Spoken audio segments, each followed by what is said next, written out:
We'll just give a couple of seconds.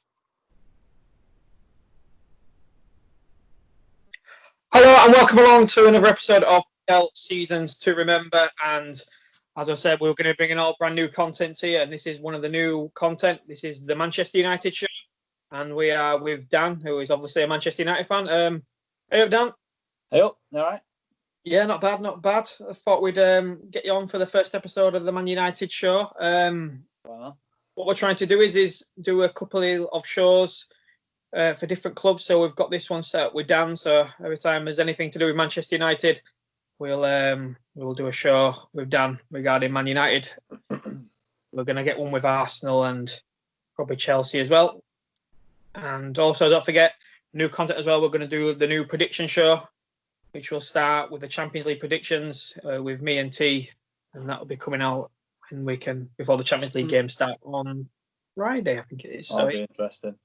So it should be an interesting prediction show, and that'll be carried on through the Premier League. But we will start with the Man United show. So Dan, just sort of go into a bit of detail about Man United today, what's happening this season, and how you feel United have gone this year, and a couple of the transfers. So we'll sort of go with Ole Solskjaer. We'll start with Ole. So Ole came in and he's got Man United to third, which at the start of the season probably didn't look like that would happen. Probably even looked like they were going to finish in the top four. So I think I don't know, was it we got beat by Newcastle and then Burnley or all the way around, and I were like, I don't think he's going to do it.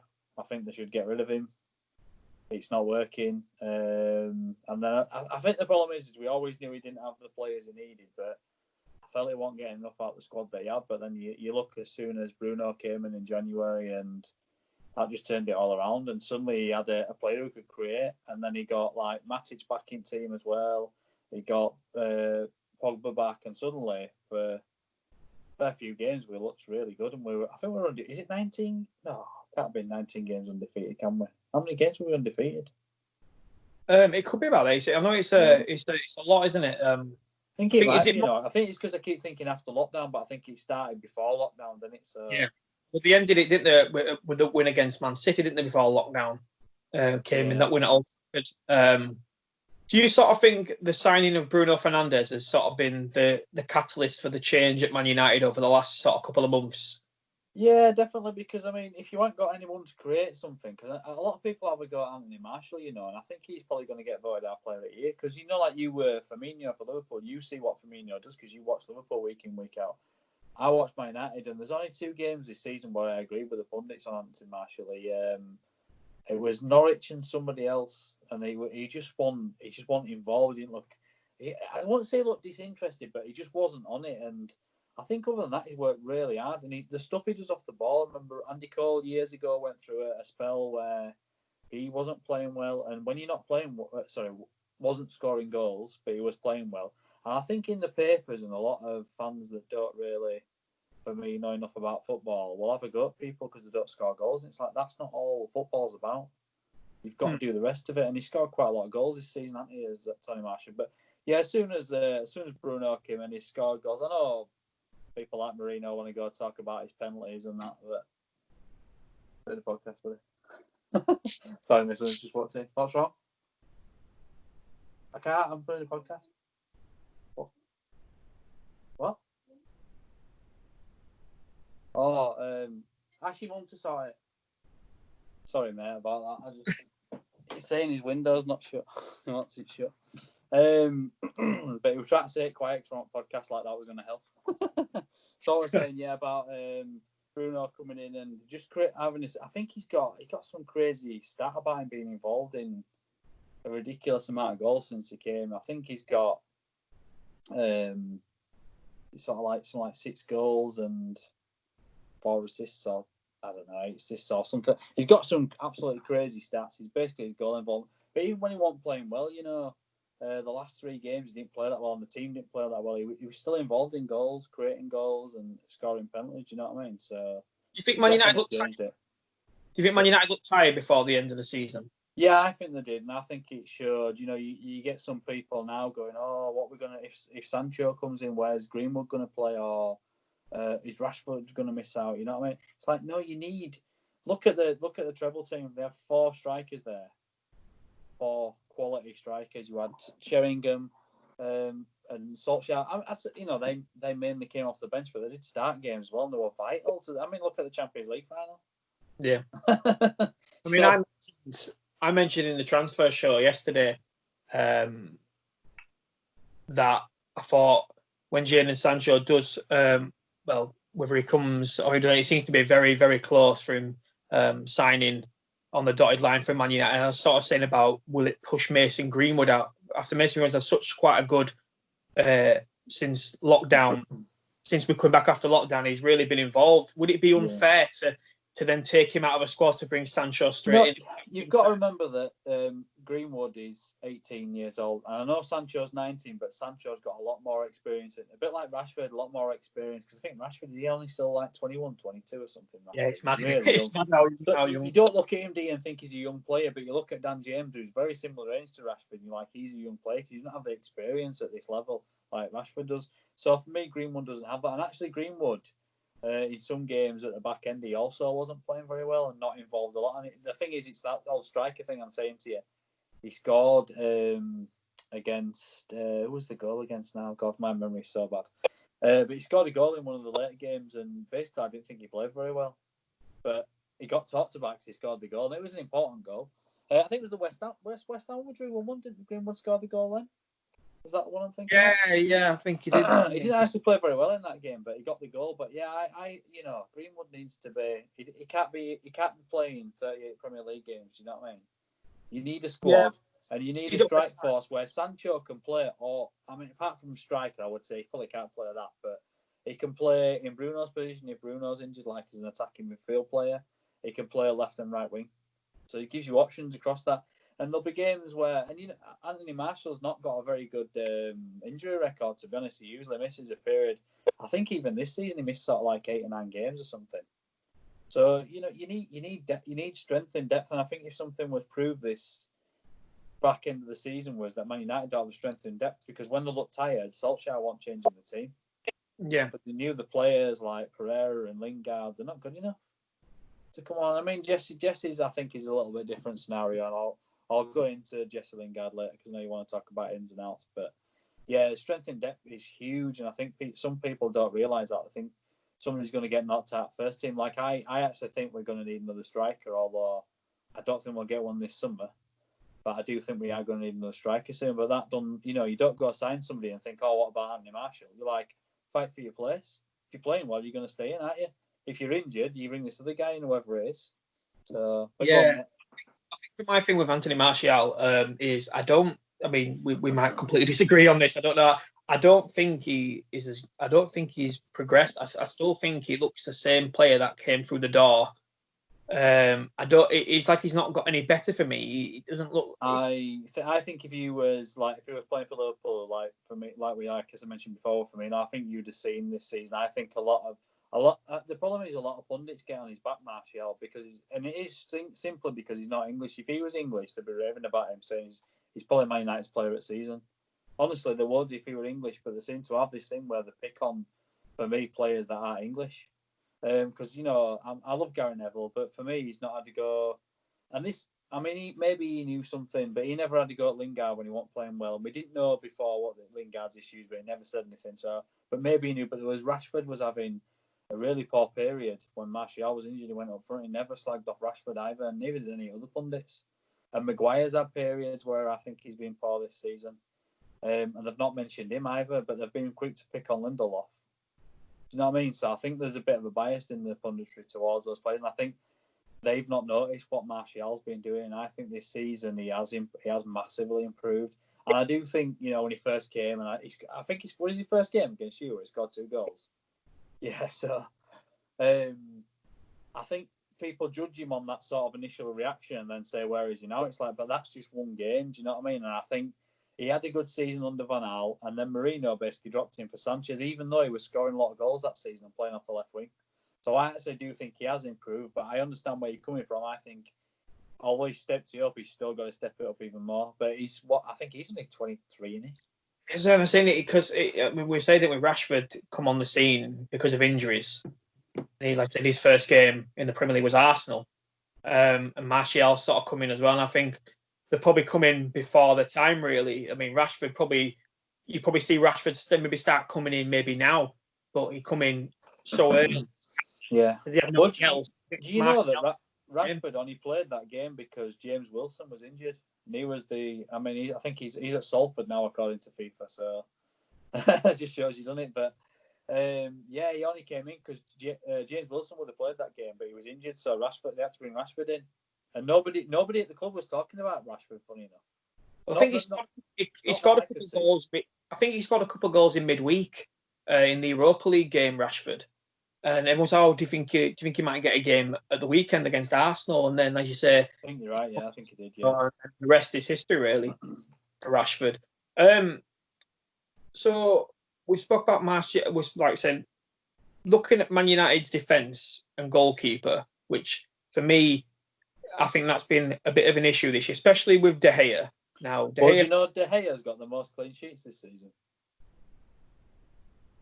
Has he? Yeah, he's got the most clean. And because I was on about the defence as well, and they're actually, if you compare the defence to last season, it's miles better. Miles. Now, I think when we brought Wan-Bissaka in and Maguire, I mean, I don't know if I spoke to you about this, but I knew straight away, I thought, they are better than what we've got, but we are going to complain about things about them. Now, I think defensively, Wan-Bissaka is the best right-back I've seen in years. Absolute years, because full-backs don't defend anymore, and that kind of creates an issue for him because they're not, if they can't defend, it is an issue. But look at Trent Alexander; he's that good going forward. They're that scared of him. He doesn't have to do a lot of defending. Yeah, do you know what I mean? So I think out once Wan-Bissaka was at Anfield. The only time I've ever seen him where he looked lost. But it doesn't help when you've got Robertson and Mane running either side of you and no one's helping you. Well, another issue Wan-Bissaka's had most of the season, apart from the back end where Greenwood seems to have been the main guy on that right hand side, he didn't really have much support. I mean, occasionally Daniel James will play there, but we play like a 4-3-3 formation, don't we? So your wingers are actually coming back to defend, so he's not getting that kind of help, and I think that's something we need to sort out tactically. But looking at Wan-Bissaka, I'm happy with him. I think he needs to improve going forward. And I actually think, if you look at it, our player of the season is Wan-Bissaka. He was brilliant for months and months and months. And it's only sort of recently he's looked really tired and had a poor few games. And then obviously you've had Bruno come in, so people haven't really been looking at Wan-Bissaka as much. But he probably is on paper our player of the season because he's been the most consistent player. As for the centre backs, I'm not convinced.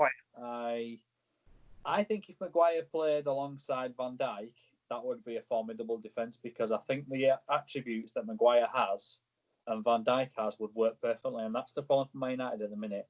Funny enough, the end of the season, the last few games, Lindelof looked tremendous, and against Leicester, he was brilliant. Absolutely, he was probably man of the match, to be honest. That game played really well. And, I mean, the team didn't perform greatly as they had, a few weeks before, but he played. He was stunning in that game, and I mean, the problem is he doesn't do that week in, week out. He's a bit suspect in the air, although I will say the last few games he looked really good in the air. So, and I don't think he's quite quick enough. And I think what you need next to Maguire now is somebody with pace. And he's one of the mentions. I know you're going to ask me later on about who I want to bring in, and we're linked with that, Gabriel. Now, I've never seen the guy, so I can only judge you on what I know. He's supposed to be good in the air, and he's supposed to be quick on the deck, and he's pretty good at passing out from the back. In fact, I think it might be him I heard can rake out 40-yard passes, and that's something we don't have the back. So if this kid came alongside him on paper, that is what you need. You need pace. You obviously want your centre backs to be good in the air. I think both your centre backs have to be good in the air. What else was I going to say? Yeah, and you obviously want to be able to pass out from the back. If you're going to have a top 4 defenders, I don't think our defence is good enough to finish to challenge for a title, I'd say. Because obviously they're finishing top 4, so you can't say they're not going to have to finish in top 4. Luke Shaw, I like Luke Shaw. I think he's a good defender. He gets a lot of stick. Ever since he broke his leg, he's not looked to beat the fullback enough. And that's my only issue with Luke Shaw. I think defensively he looks sound, but he needs to get forward more. And he was actually doing that before he got injured again this time. He was starting to get past the fullback and get crosses in. And I think I do think in the long run, he's probably not going to be our main left back. I think they will look for somebody else because he kind of does have injury issues as well. Would you bring back Chris Smalling? Well, it looks like he's coming back, doesn't it? I think Smalling's better than Lindelof. I think of him, Maguire and Smalling's probably the better defender because I know somebody was saying earlier, haven't they? Some of the major Arsenal fans that we'll know off of Twitter and AFTV, they don't rate Smalling, but I actually think Smalling would be a brilliant signing for Arsenal. I don't want them to sign him because I think he'd be better than what they've got. I think some people I think a lot of people look at names too much, and I think if it's something that would work, I mean, when Liverpool signed Andy Robertson for £8 million from Fulham, goes, why have you bought him? And I think sometimes look at names too much. I think we all do. We all think, definitely. And then it's not, and then they'll come in and help the team out. I think sometimes we need to look past that. Sometimes I think people do need to look past that. So, like going on to David De Gea, I know you were saying about his. I mean, like I think Ederson won the. I think he got the Golden Glove, didn't he? At the end of the season, Ederson. I think he is that for best keeper? Or is that? I might be wrong on the clean sheets. I think it's most clean sheets. I think it's most clean sheet because Nick Pope was just behind him, and Nick Pope conceded. Oh, I think with De Gea, what he's done, he's broke Peter Schmeichel's clean sheet record. Now, I don't know what that means. I don't know if that's in the season. So, yeah, sorry, I apologise. I've obviously got that wrong there. Yeah, I don't know if that's in the season or he meant consecutive games, because if it's consecutive games, he's probably played at the club longer, so I can only presume it's in one season that he's had more clean sheets than Peter Schmeichel did, which I would say first half of the season, though, we weren't a very attacking team. We had a lot of teams on the break. It sort of sat back a lot, didn't they? Yeah, especially against the big clubs, and that's how we beat City and people. And I think you've kind of got to play like that against City. I think if you go out and attack them, they'll murder you. So all he knows his best team now. Do you think what you see now is the team? So going to next season, okay, maybe let's take Sancho out of the equation for a moment. Do you think that would be the team that would start? So what you see now, the team that would start. Yeah, the team that played against Leicester would have played. Just try to think if anyone was missing. Luke Shaw was definitely missing. So if you had Luke Shaw at left back, that is Man United's best team. I don't think anybody else missed out. So you've got De Gea in goal, Luke Shaw, Maguire, Lindelof, Wan-Bissaka, Matic, Pogba, Bruno, Rashford, Martial, and Greenwood. At the moment, before anyone else comes in, that's our best team. I'm going to ask you this question. I'm going to ask it to other the same to Arsenal as well. When we do the Arsenal show, do you think this is one of Man United's worst teams they've had? Well, you've been watching Man United. Will you say this is one of the worst teams they've had? I know they got in the top 4, but from what you've seen previously with Alex Ferguson, I know that's not going to be top for a long time. But from Alex Ferguson leaving, is this Man United's best team they've had, or is it not the best team they've had? I think it's the best team we've had.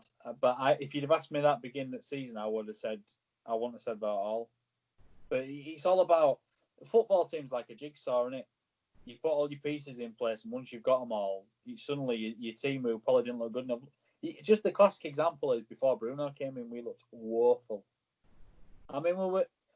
The back end of the season, all these people who come out and says, "Oh, you've got easy games back end of the season." It was like, yeah, we took the same games. We took 2 points from those games earlier on the season. So how were they that easy? Do you know what I mean? And suddenly we were beating these teams. It's just, I mean, we didn't have Pogba for large periods as well. We were missing for most of the season. So you've got to think that now you've got all those players together. I think the problem is not the first team at the minute, it's the squad. The squad isn't strong enough. And I don't think next season we can challenge. I don't think we'll challenge for a title. None of that rubbish. I think you're looking at finishing in the top 4 again, aiming for 3rd. Chelsea are making signings. I think Arsenal will be back next season. I really do. Tottenham are surely going to be stronger as well. Everyone's going to improve out there. So. Yeah, I think our first 11 is probably the best we've had since Fergie left. And you might even be able to argue. I can't remember Fergie's last team, but I remember looking at his last team that he had. It looked very aged team he had. Yeah, and he brought in Van Persie, and you just thought, it's kind of a good time for Fergie to leave, but it was a bad time for Man United because I felt like we needed rebuilding. And obviously then we got Moyes and we couldn't even sign players like Fabregas. So, but yeah, I know what you mean because I think beginning of the season we looked so poor, but I actually think now this is look. I mean, we've just finished third in league, and I think it's stronger than Van Gaal's team. Definitely, I think it's stronger. Go on, sorry. Do you like the Pogba Fernandes midfield?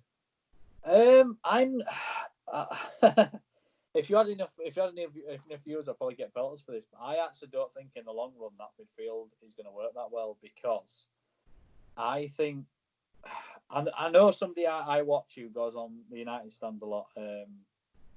Adam Matic is called. He wants Pogba and Bruno to swap roles and Bruno play deeper. Now I don't think either of them are good enough defensively. And I actually want Man United to sign Van der Beek because I think he's a proper midfield player. And then you've got Matic, Van der Beek, Bruno, and that's your midfield order.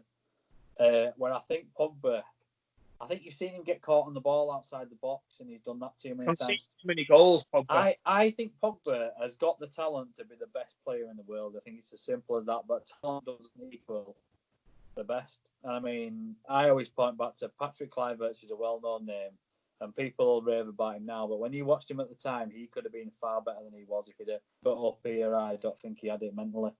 I think Pogba is very, very talented, and I'm glad he stayed. And I think that midfield could cause people problems. I just worry about when we have to defend against teams. Would you cash in on him? Pogba?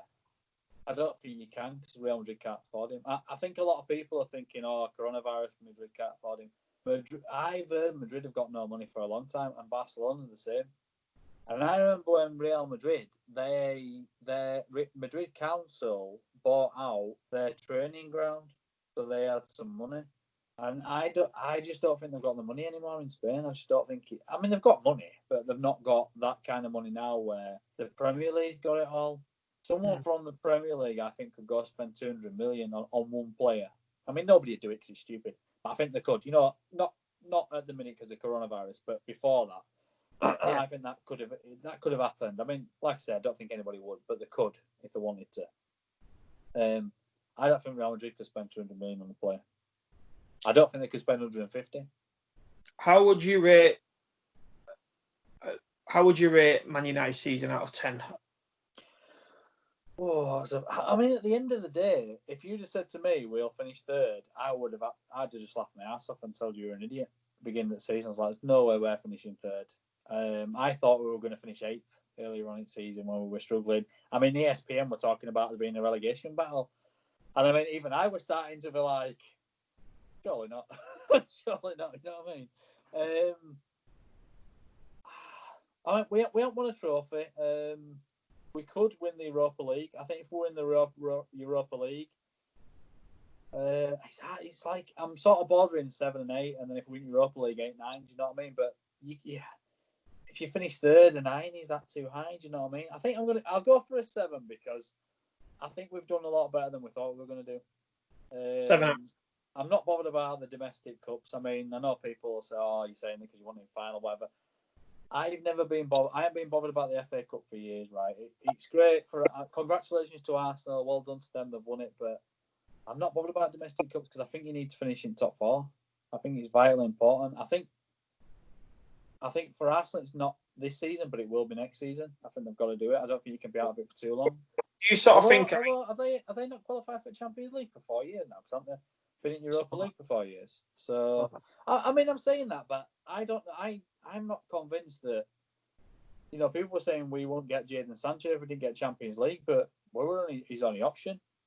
Yeah. That's the way I see it at the minute. I don't see anybody else can afford to sign him. People used to ridicule Arsenal for finishing 4th and celebrating 4th, and everyone running around jumping around. I remember Paul Scholes saying, "Well, if you're going to celebrate 4th like that, like you just won a trophy," he goes, "It's a bit ridiculous." But then Chelsea and Man United celebrated finishing 3rd and 4th. I don't know if they did. I think not what I saw. I saw a lot of people.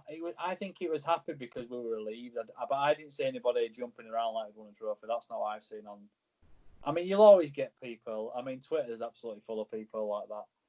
I'm not saying everyone on Twitter is bad or anything. I'm on Twitter at the end of the day, but you do see a lot of the kind of fans that gloat when they're winning and that sort of thing, and going to hiding when they're losing. That kind of fan. I didn't celebrate that. I would only celebrate. There's two things that I would celebrate, and that's the Champions League and winning the Premier League. Yeah. Even the Europa League won that. I mean, it's great. To me, that's a trophy like the Carling Cup or Carabao Cup. Sorry, I've even forgot what it's called.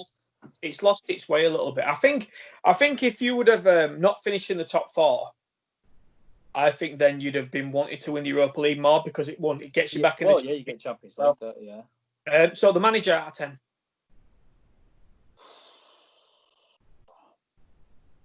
He's so difficult because if we'd have been on this, if we'd have played like this all season, you'd have probably give him a 9 because they were brilliant. But then we were so bad at the beginning. But I think he's got third. You've got to give him an 8, and you've got to give him an 8 because he finished third, and I didn't give him a prayer. Even when Bruno came in, I still thought. I mean, Matt Goldbridge was saying we'll finish third, and everyone were laughing at him, and even I were like, "Come on, Matt, that's stupid," and we did it. We finished third. I don't care if it's on goal difference or whatever. At the end of the day, we finished third. So, how many? The thing is now Man United have finished third. You sort of think the Glazers now are going to be looking for right. We want to finish third again next season. We want to go higher. So that would mean that they need to put the money where the mouth is. Okay, it looks like they might be doing that with Sancho. It's 102 million euros. I don't know how much that is in English money. How much they're willing to pay. Well, I've heard it's going to be overall 120 million euros, but it's going to be paid 100 million in 3 installments. I can't if that's 100 million. I think that might be 100 million euro. Yeah, 100 million euros in 3 installments. Then there'll be 20 million euros of add-ons. I think there's about 10 million difference with. I think everything's installments now. I don't think anyone can go and pay it outright. I think everything's installments now. I think with Man United though, they can afford to pay like 100 million euros is still about something like 90 million. I don't think any other club in the Premier League right now could spend 90 million out the back. I just don't think there's any way they could. Even City. The thing is, with City, they don't, does it? And I think because of financial fair play, and I know that whether they broke the rules or they didn't, whatever, we're not worried about that right now. But if they are trying to stick to financial fair play, which I think they are, I don't think they can. Technically, they can because they've got the owners, one of the richest, people, that consortium or whatever it is the richest, one of the richest in the world. So they can, but I don't think in terms of financial fair play they can at all. I don't think they can just go spend 90 million. And I think it's kind of been proven by if you just look around at the transfers. I know Chelsea are going to spend a lot of money, but they're losing players, so they've lost Pedro, they've lost Willian, so they've got to bring players in, but they're not spending 90 million on one player.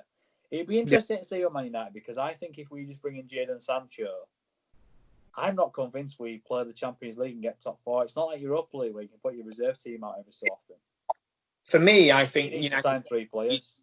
Definitely need to look at a new centre back. I think they definitely need to look at a new centre back. For me, I think De Gea is coming to his final stage of his Man United career. I think it might be time to get another goalkeeper in. Maybe bring Henderson back. But if you're going to bring Henderson back, you've got to play him. You can't bring him back and put him on the bench. Yeah, there's rumours that we're going to bring Henderson back and have Henderson. You can't have You have competition for places all around the field, but never your goalkeeper. You've never got 2 world-class goalkeepers, have you? Never. Yeah, and I'm not saying they're both. I'm not saying they're both. I still think De Gea is world class, but he's bordering on not being it if he keeps making mistakes like this. And I'm not saying Henderson's world class. He just looked a very good goalkeeper. For me, I would let Henderson go out on loan against Sheffield United. I really would. Even that. So let's go into ins and outs then, Dan. So I'll just let me finish on De Gea. I think De Gea needs a new challenge, and if Jan Oblak is available, I would be saying to Atletico Madrid, and firstly I'd be like, De Gea, do you want to stay at this club or do you want to go home? Because don't forget, he nearly went to Real Madrid, and it was only because I think we deliberately didn't send that fax out on time. I'm absolutely convinced that's what's happened. There's no way you don't fax them out on time when you're selling a player if you want to sell him. That gets put through. that makes your decision. If he wants to stay and he's committed, then fine. But at the minute, what he's showing to me is that he needs a new challenge because he's not concentrating. As a keeper, you have to concentrate, and every keeper makes mistakes. Alisson's the best goalkeeper in the Premier League. He makes mistakes, but he don't make them like De Gea has made them recently. I mean that goal for the goals that we conceded against Chelsea, he's definitely a blame for two, and even the third one he's not very good on. So yeah, it's I do feel for him because I think he has been one of the best goalkeepers in the Premier League for the past sort of 7 or 8 years. But don't you think you've got a shelf life at a club? And I just think sometimes you've got to move, and I think that's. And I mean, I'll go into it a bit with this other player I'm thinking of at the minute, but I just think it depends on. I mean, there is one thing that the goalkeeping coach left who used to work with him, and ever since he's left, he's been terrible. And there was something. What? Wasn't that his own keeping coach he brought in himself? I know Gary Neville was saying that a lot of them have brought their own people in now instead of using the people that are there. I don't know, but he left evidently because he was talking to De Gea about his contract, and suddenly he said De Gea didn't say anything, and the next thing he said, I know he signed a contract, and he never spoke to me about it, even though we've been talking about it before. And he said, I just couldn't work with him anymore. I didn't trust him. So, but De Gea evidently came out and said, I was told not to tell anybody about his contract. So De Gea is just doing a bit unlucky because he's just doing what he's told, but he's kind of brought the trust with this guy, and he just hasn't looked the same since. And I just don't know. Maybe he don't have a good relationship with it. I'm not saying it's a bad relationship, but maybe he's just not as, pally with this other guy, or he didn't get the drive out of him that the other guy did. So it depends.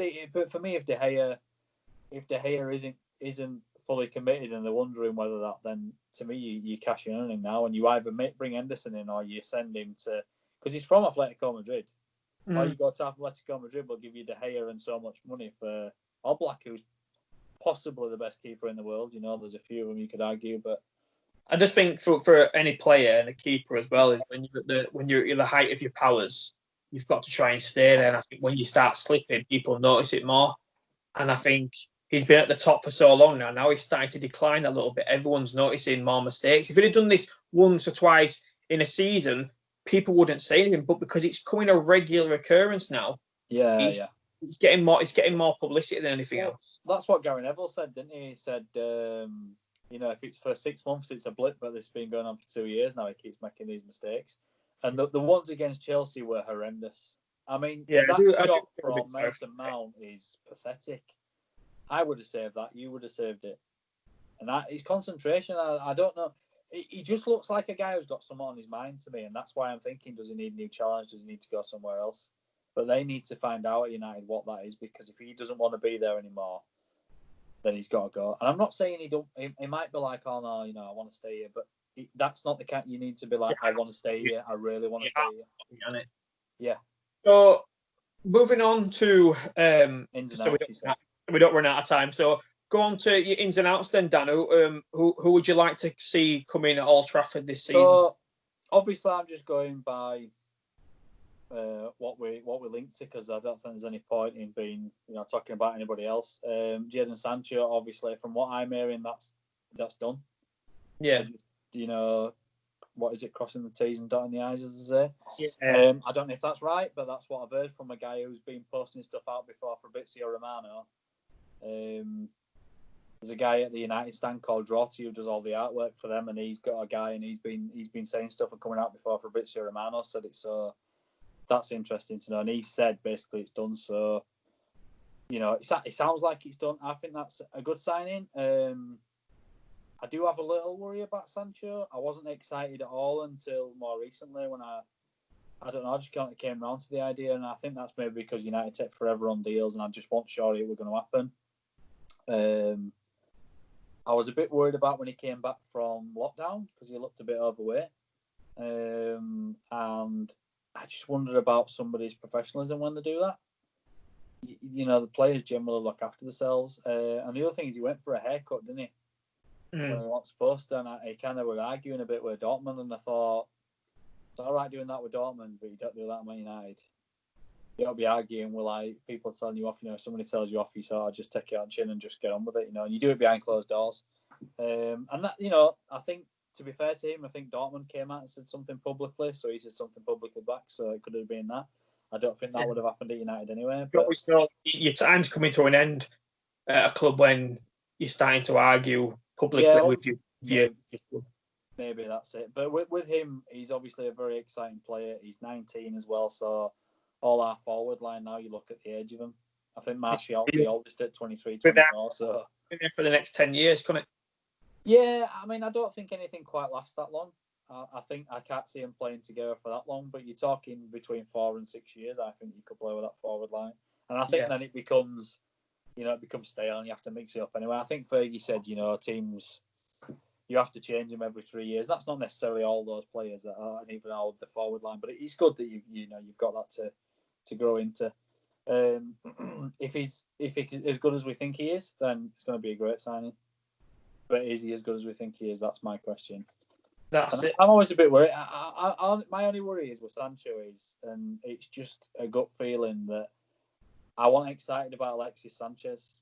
I wasn't convinced he was going to do it, and then he ended up being a disaster. And I'm not saying, I'm a guru and I know what's going to happen or anything like that. But the only exciting transfer we've had over recent years that I can think of is Bruno. I was really desperately wanted this guy. And I haven't felt that for a long time. So I'm just hoping my gut feel on Sanchez. I'm getting excited now, so I'm hoping it's going to be if anything goes wrong, it's just a slow start and he cracks on. But yeah, so moving on to the next one, it'd be midfield, and obviously the two that have been linked is Grealish and Van der Beek. And if I'm honest, out of the two, I would kind of prefer Van der Beek, even though I think Grealish should be a great signing. But I think if they're talking 80 million, that is way too expensive for a guy who is at this moment in time going to sit on United's bench because he's not going to walk into that first team. He might get in it, and I think he knocks on the door, and you might have games where you're picking Grealish instead of Bruno, or Grealish instead of Pogba, and switching systems around, all sorts of stuff like that. Miles better than what we've got, but I'm just not. I would rather pay the rumor is Van der Beek's 40 million and Grealish is 80 million. Now the only issue is I think we want Grealish. I'm not sure we want Van der Beek, but he's been linked. But I think Van der Beek is more of a midfield player, and that's kind of what I want to see. I think Van der Beek could come in for Pogba, and I think Pogba would have a hard time with him behind him, and I think he would really push Pogba. And I think some games Van der Beek will get picked over Pogba. I think he's that good. Grealish is more of a wide player, and I think Van der Beek's more. I think United are looking at Grealish as playing where Bruno plays, which I think is more his natural position because he's a creator, but he does actually play off the left-hand side, but I don't think he played there for United. And I do agree, look, if we get Grealish, I'm not going to be complaining. But I don't want Grealish at 80 million when you can get Van der Beek for 40. But it could be that Van der Beek don't want to come to United. I know he was looking like he was going to Real Madrid, and then suddenly Real Madrid are humming and ahhing, and I'm not sure. I think because they ain't got a lot of money, they may be thinking, well, do we want to go for him? Do we, we might not be able to sign him and somebody else. So, and I'm not saying Real Madrid can only sign 2 players. It might be they've got 3 in mind, and they're thinking, well, we want 2 out of the 3, and they're thinking, well, if we get 2, we can't get Van der Beek. You know what I mean? Or we can get Van der Beek and one other. So, but yeah, I think if we're going to get Grealish, that's going to be a late one. Because I'm not. It depends. Because I can actually see Arsenal going in for Grealish if they can afford it to pay for him. I think he'd suit him as well. So it's going to be an interesting one with Grealish, but I just don't think he's worth 80 million. Yeah. 60 maximum, but I won't want to pay more than 50 if I'm honest. And the annoying thing is with him is if he hadn't played so well at the end and scored the goal, that he got relegated, Villa. And he'd have gone for 50 million, I think. I don't think there's any danger, but obviously they stayed up. So quickly moving on anyway. Centre backs, we've been linked with Gabriel, and I think it's Pau Torres he's called. And I've never seen either of them. It's pointless me saying, oh, God, I want this guy because of this and that. But what I was saying to you earlier on about Gabriel, I've heard he's good in the air. He's good at passing the ball up from the back, and he's quick. That ticks all the boxes we need for a left-hand sided. Yep. I think he's left-footed as well, and we need a left-hand sided centre back because I think Maguire is going to move to the right. Because I think there's times when I've seen this season where he's been caught out. I remember making a great tackle against somebody quick. It might have been Vardy or someone. It might have been Vardy, or I think it was Vardy the first time we played Leicester. And I thought he's going to get run ragged here, but that was on the right hand side, and he cut his right foot across. Now, if that's on his left hand side, I don't think he gets that. So yeah, I would like to see him come in, and I think it'd be nice to just not have to be linked with.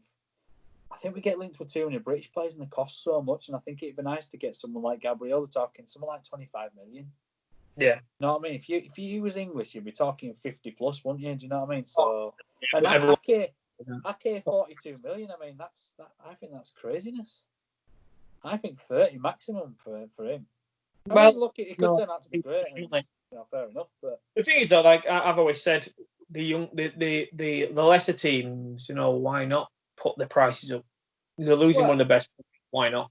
Bournemouth needed the money, and City were willing to pay it. End of the day, that's the deal, isn't it? Do you know what I mean? But I just think it'd be funny if they sign Ake for that 42, and we bring Gabriel, and he turns out to be a better player. And you think sometimes you're just paying a premium for English players, and it's just not worth it. Yeah, I think we've been caught off. I mean, Harry Maguire for me 60 million max, but we end up paying 80, 85. You know what I mean? I think Ake is Dutch, isn't he? I think he's Dutch. Oh God, yeah, he is. Yeah, he is Dutch. Yeah, you're right. Well, I think he's still young. Do you know, because he's come through the youth at Chelsea, hasn't he? I was thinking he's English, but no, you're right. I think because he's a young European player. I think young European players again go for a lot of. Yeah, I just think it's a funny one. I mean, don't get me wrong. I think Ake is a good defender. I'm not saying he's not. I'm not saying he's not worth 42 million. But when a club's got relegated, I think paying 42 million for a relegated defender, it just seems a bit pricey. Which. Yeah. And then City are going to sign that Torres, aren't they, from Valencia for about 25 million euros. I'm hearing that's unbelievable. He's really highly rated him. So there you go. You know what I mean? He's not. Maybe I'm thinking more if they play in England, there's a premium as well. With them being English, there'll be even more of a premium. So if Ake was abroad, I think it'd have been cheaper.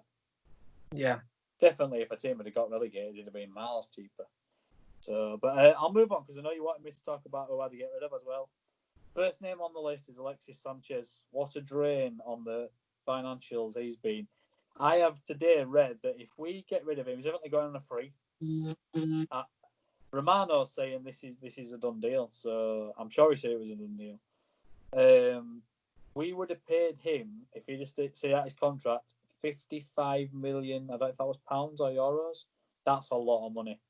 So for me, letting him go, I was a bit gutty when I read he was going on a free, but then when I've realised what we're going to save, forget it, let him go for now. Let him go to Inter. Although there's some... Let me just see if I can get my charger, because my phone's going to...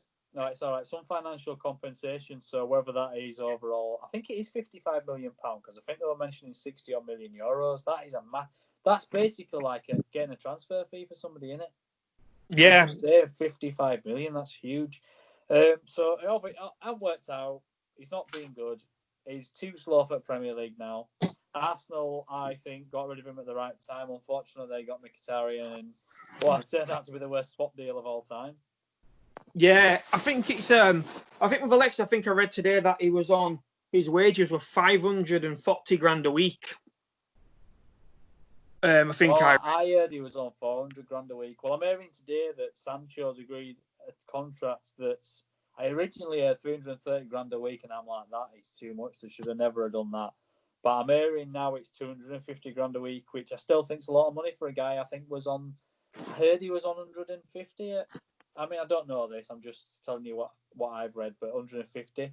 So I'm surprised he didn't go a little bit lower. But he's a player. He's a big signing. He's coming for probably going to be our record transfer now. I think looking at it. So you kind of expect that kind of amount to come in. So going on to other players, anyway, I'd like to see Andreas Pereira go. I think he's been here twice now, and he's not looked anywhere near good enough. Whenever he comes on the pitch and we take someone like Bruno off, he does not look anything like the right kind of level. Always plays well in pre-season. To call him pre-season Pirlo. Because he plays really well in pre-season. Yeah, I just don't think he's good enough. I'll skip that one. I'll come back to that. Mata, I just think he's too old, and he's taking up heavily 145 grand a week. Now, I don't know if Mata has got some sort of coaching role at the club, because why have you got a player there who's not playing week in, week out? He just don't play. He's being paid 145 grand a week, and I mean, he's great in the dressing room. I know he is, but bring somebody else in who's going in the dressing room who you want to play, who can push for that first team place or get into that first team. I love Juan Mata. I think everyone at the club likes him, but he's just too old now. He always was slow. Now he's just too old. Diego Dallo is another one. Marino brought him in for 20-25 million. Don't look like he can defend for his life. Looks all right going forward. So I would get rid of him. Marcus Rojo, another one who's been out on loan. Just the problem is with Man United, I mean, they're giving players too big a contracts, and it's stupid. This is my worry with Sancho coming on 250k.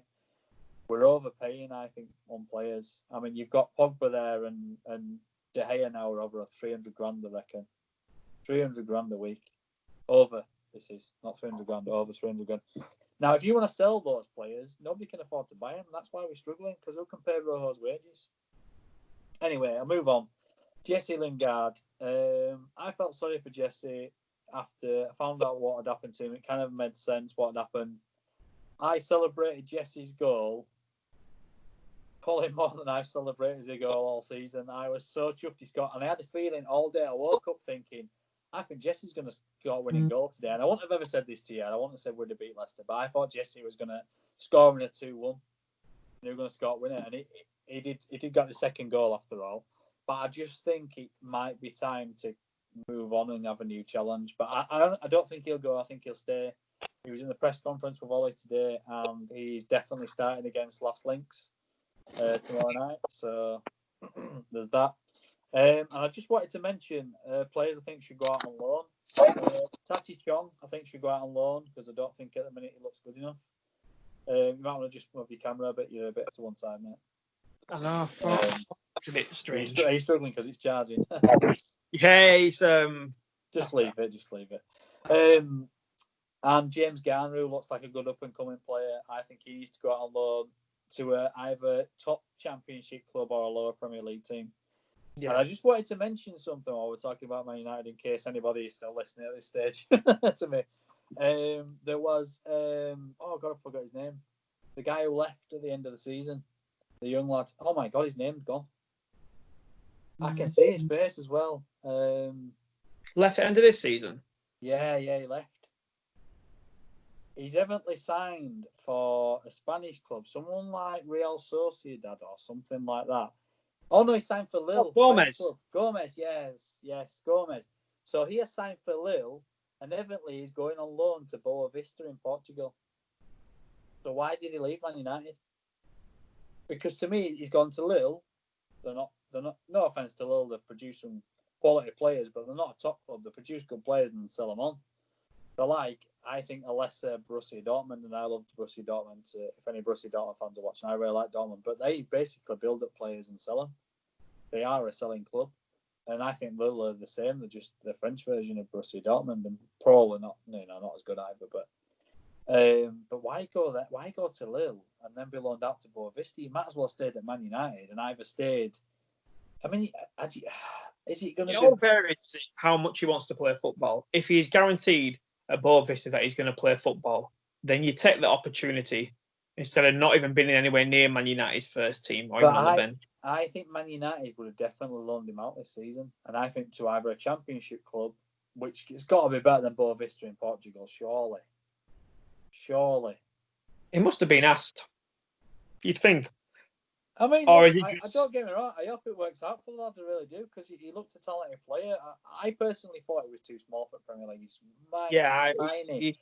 And he's not even, like Paul Scholes was small, but I thought he was quite wide. I won't say stocky, but he was quite wide. You know what I mean?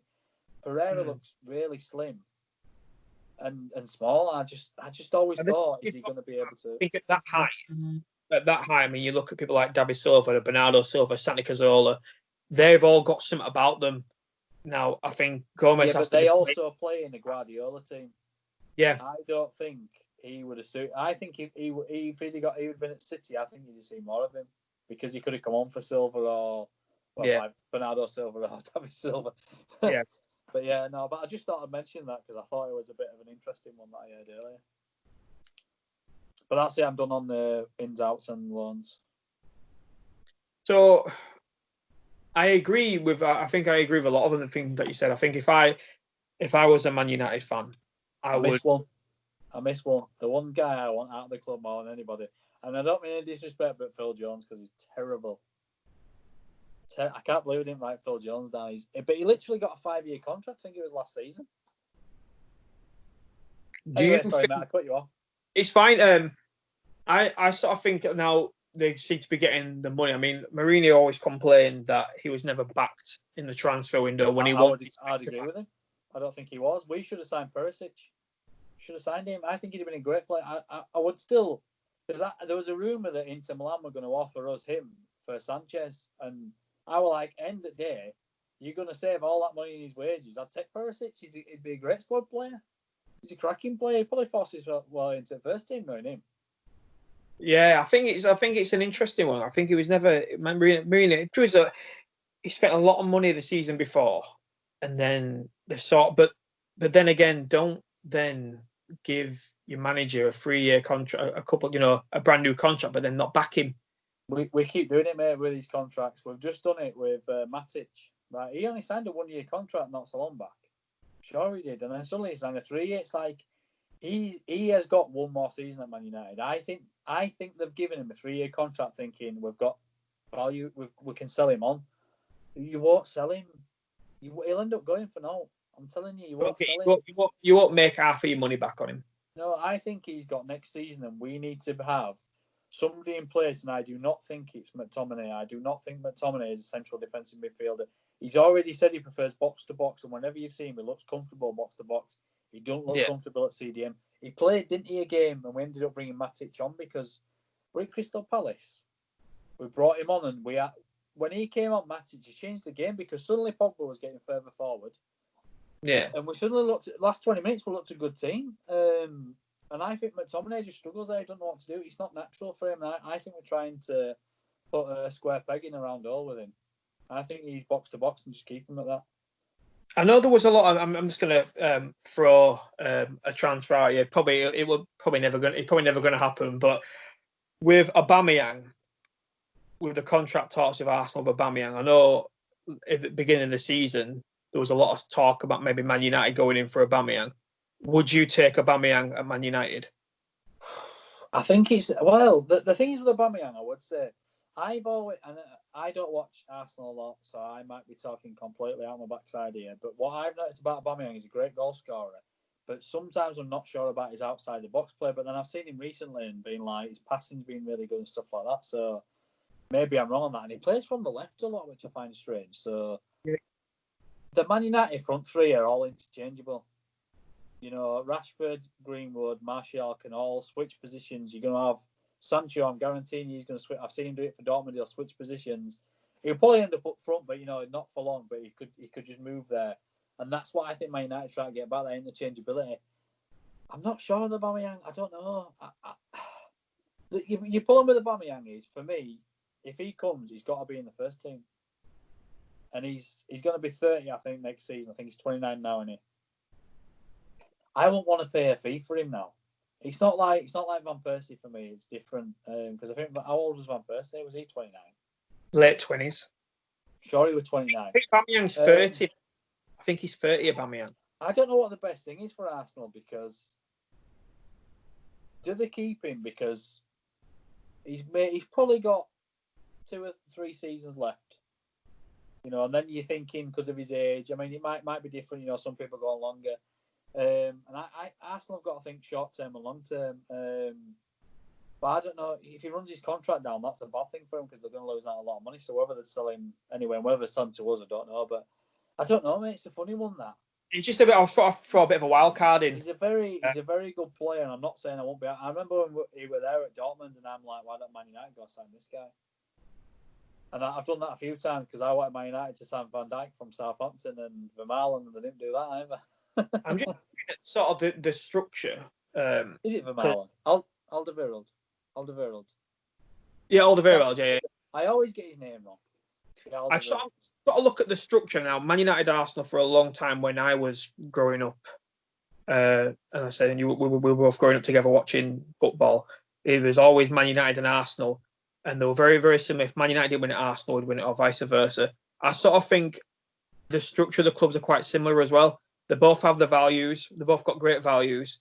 of the way the club is run. I just think the way your chairmans are and the way Arsenal's chairmans are very similar. It's a case of they've done wrong things, and I think people are getting contracts that probably don't need contracts anymore. And maybe I think the clubs are both run quite poorly. Yeah, I think in terms of the Glazers, I don't think they do want to spend money, and this is going to be interesting. If they sign Sancho and that's it, I won't change my mind. But if they sign Sancho and Grealish and Gabriel, or just three players of similar quality, so Sancho for definite, you've got to get him in, and either Grealish or Van der Beek or Gabriel or Pau Torres, that says to me they're serious about challenging for a title. If they don't, might be like Arsenal, where their owners are happy to finish in the top four because you still get the Champions League money. Yeah. So there's a lot on it now. I do think Arsenal did a good thing getting was it Edu back? Edu, yeah, and they got Raul Sanelli. I think suddenly they got that sort of those people together, and the signings have been like, there's no doubt that I think we wanted Pepe, who I do think, I will say, and I know United fans and Arsenal fans like to give each other rubbish, but I think Pepe next season will be a really good player, and I think he's shown glimpses this season. Look what he did to Alonso. Look what he did to Alonso in cup final. He absolutely let him married down. I think if he can turn that into a consistency, but there's a lot of Man United players that I think Pogba's got to do that as well with consistency. But yeah, sorry, going back to the owners, I think it all depends on what the Glazers do after Sancho. But they did just sign that American football player for their American football team, the guy who's Tom Brady. That is a huge signing. He's like the biggest signing in the NFL. So that to me says, right, they're serious about doing something now. So maybe there's been a lot. They're serious about. That's the thing. I always think looking at Man United and Arsenal is the case of the owners are more interested in what's going on for where they are. I think Man United and Arsenal are more like cash cows for them, that they seem to just take money and then probably put it towards their clubs in America, and I think that's the worst thing about it. Well, there's no doubt that Kroenke for Arsenal don't like to spend money in it. So, and I think a lot of what the owners are realising now, though, is that if you want to finish in the Champions League spots, you have to spend money.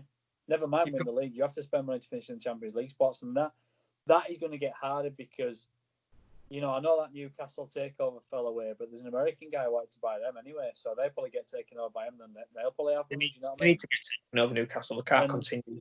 And financial fair play wise, I think with what's happened with City, it looks dead. It looks dead in water. Yeah.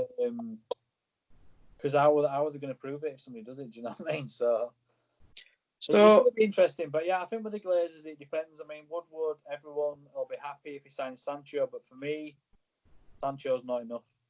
Sancho isn't enough for us to play in the Champions League. Like I said, this season you could play Europa League and rest players. Like this game against Last Links, we'll be resting players for that game. So we're 5-0 up. You're not going to get that in Champions League. I doubt you're going to be 5-0 up going into a second leg. And, that's if you even get to them stages. But even in the group stage, the teams are too good. You can't rest players. So you've got to be... This is what I'm saying about Sancho, about having him. And you're saying, like, Greenwood, it's like, forget that. They're all going to play games anyway. So, yeah. I just think with the money situation, Man United, you're saying, listening to you and you're saying, well, I won't just be happy with Sancho. How much are Man United... How much are they going to give him to spend? Because if he's going to cost nearly 100 million, have they got another 100, 200? Well, yeah, but else. What I was saying earlier, Evan is 100 million euros in 3 installments. So that's 32.5 million, isn't it? Yeah. And I don't know exactly when that'll be, but it's going to be spread out. So I think I do get the feeling they're serious about signing players this summer. And if they're splitting that deal so they can do it like that, suggests to me, well, you're not just going to spend 30-odd million, are you? And it might turn out that they're doing a 60 million deal for him. They're getting 60 million now, and then it goes up. You never know, will you? To be honest with you. But even that, to me, says they're going to try and get rid of players. Sanchez has gone, they've saved 55 million there. I just think that they're looking at signing players. And honestly, if they get 3 players in, 3 quality players, and I would... like I said to you earlier, the players, Sancho in, Grealish or Van der Beek, Gabriel or Pau Torres, that suggests to me that the Glazers are now serious and not just finishing the Champions League spots, but challenging for a title. Now, I don't think we'll challenge for a title even with those 3 because I don't think we're ready. But you've got to look at it and say, if you sign those 3 players, or 3 out of the 5 I mentioned, then you'd expect Man United to finish in top 4 next season. Final question. How long would you give Ole Solskjaer in the job? Do you think, after him getting 3rd this year, do you think he's the man to keep taking Man United forward? Or do you think if he has a bit of a blip during the season, will they get rid? So that's my question. How long would you give Ole Solskjaer in the job? It's going to be really easy to jump on Ole as soon as it goes wrong. If we start going badly, everyone will start jumping on him again because they'll think he's not good enough now. Everyone has poor patches. Do you know what I mean? I mean, Liverpool decided to wait till the won league to have it, but yeah. But City have had poor patches. Everyone in the Premier League. Because I do think this is, and I know you're a Liverpool fan. I'm not taking anything away from Liverpool because they've got a lot of points. But if you just look at the points totals and stuff like that, the league was a bit of a mess this season. I don't think that happens next season. Chelsea will be stronger. I mean, the signings they're making, stuff like that. What did you ask me? Solskjaer? Yeah, I've gone off on one. Solskjaer. I just think how long do you think he's still? Do you think he's the man to take United for? With these players, is he good enough to be able to get the best out of Jadon Sancho, to get the best out of Pogba, to get the best out of Bruno Fernandes for a full season? Yeah, I watched the guy in the United stand. I'll just quickly see if I can find the video. He used to play. You'll recognise the name as well. Norwegian guy. Anyway, he was talking about when you what you do as a club and when you bring the managers in, and he said, what did he say? You bring in the guy who's like the other guy. So they went down the Fergie route, didn't they? Scottish guy, Moyes, doing decently well at a club. He said, then you bring in the experienced guy, Van Gaal. Now, when that don't work out, you bring in the winner, Mourinho. And when that don't work out, then what you do is then you go to the guy who's going to... Jan Anger Fjørtoft. Do you remember him? I remember this. I remember this comment you're saying. I do remember him saying this. He used to play for a couple of English teams, and I recognised his name. So I didn't realise it was the player, to be honest, until he mentioned it. I remember this. But he was right. And I think Ole is the right man for the situation now. We need to clear out a lot of deadwood. He has got rid of a lot of players so far that basically aren't good enough. I mean, Sanchez is on his way. He got rid of Lukaku, who I'm not going to have too much of a go at Lukaku. Lukaku, I think, he's a goal scorer, as simple as that, but he didn't suit what they wanted to do, so he wasn't right, so he got rid of him. Who else were I thinking? He got rid of Sanchez, Lukaku. I know Ashley Young went. I'm not sure he wanted Ashley Young to go, but I think Ashley Young would have gone this summer anyway. I think you can just see he's clearing decks. He's bringing in the right kind of players. Bruno has got the mentality to play for Man United. He wants to win. And when they ask him about, you're doing well, he's like, yeah, but basically I want to win trophies. You're happy. So would you be happy to see Solskjaer? I said for the next sort of 2 to 3 years. It depends. You can't say that in football, though, can you? Because he could next season go lose 5 games on bounce and suddenly get him out. I just mean, as it stands, you're happy with Solskjaer taking you into the season? I'm not convinced that Ole is the man to win consecutive titles, Champions Leagues and stuff like that. I think he's the man who gets us nearly there and the next guy comes in and gets us there. Yeah. And nothing would make me happier than to be wrong on that, because there's nothing better than having a legend of your club become your manager and then be the man. But I don't know. I think he still, for me, makes some... I mean, look, every manager makes tactical errors. But I just sometimes think he sat there and like, what's he doing? What tactical notes changing? We need to change something. And it does worry me at times. It worried me back end of the season still. I personally would like to see world-class coaches around him, not just Carrick and McKenna, because they're inexperienced as well. Yeah, it's like everyone's sort of... It looks to me like everyone's sort of learning on the job as it's going on. Yeah, I think that's been some of it, and I think Ole's proved that at times that he's learned on the job, because even Matic came out and said he's improved, which you don't really want one of your players coming out saying your manager's improved, do you? But he did. He just got that lucky break, didn't he? Because he was at Cardiff, he was managing abroad, and then suddenly he got the call to come to United. So he sort of got a massive break to come to such a huge club. It's one of them. It worked out, didn't it? It's like when things are going wrong. How many times have we seen clubs bringing ex-players to sort of try and Newcastle did it with Shearer all those years ago. Arsenal tried it with Lundberg. Now they're trying it with Arteta. Do you know what I mean? It's like you do that. It's like a natural thing to do. And he went on that unbelievable. There's no way that Ollie was in their mind to be permanent manager till he went on that run, and it was unbelievable. And that was my worry this season because we started doing it again. We were doing this unbelievable run, and they got to the back end of the season, and you were like, they're not going to blow it again on the top four. But the difference was this time, we did it, and we won not playing well because we weren't playing well at the back end of the season. I think sometimes it's a sign of a team that's progressing when you can not play well. Yeah. And win, because beforehand... I thought Liverpool did it at the beginning of the season. I don't think Liverpool were playing well. I don't think you played as well this season as you did last season. I really don't. No, I agree. I think we were a much better team last year. I just think we learned how to win ugly. Yeah, and that's how you win titles. Yeah. Fergie's teams did that. They didn't play well every week. The legends, Giggs and Beckham and people like that, and York and Cole, they didn't play well every week. But they could win, and they had the talent to win games. And I think that's what Ollie is building something. My only question around Ollie is whether he can win titles and trophies. But then if he goes, touch wood, we go win Europa League. I'm desperately worried that we're going to finally get beat by Inter, and Sanchez and Lukaku have a great game. I guarantee he scores if we do meet him in the final. I mean, we might not get there. I'm particularly